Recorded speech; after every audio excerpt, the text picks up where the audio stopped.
مفتی صاحب، اہل بدعت کے پیچھے نماز پڑھنا کیسا ہے؟ نماز ہر ایک کے پیچھے جائز ہے جب تک کہ شرکیہ عقیدہ نہ ہو۔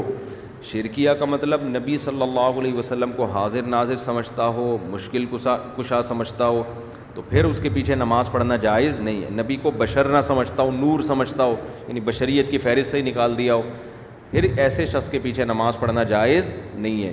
اتنا براڈ مائنڈڈ نہ بنے کہ جو اسلام کی باؤنڈری ہے اسی کو کراس کرنا شروع کر دیں۔ تو عقیدہ جو ہے نا، توحید کا عقیدہ وہ رکھنا امام کے لیے ضروری ہے۔ عمل بے شک خراب ہو، ہر ایک کے پیچھے نماز ہو جاتی ہے، لیکن عقیدہ اتنا خراب کہ اسلام کے دائرے سے نکل جائے۔ آپ کہہ سکتے ہیں کہ جو حاضر ناظر نبی کو سمجھتا ہے وہ اسلام کے دائرے سے کیسے نکل گیا؟ تو اب بھی نہیں نکلے گا تو کب نکلے گا؟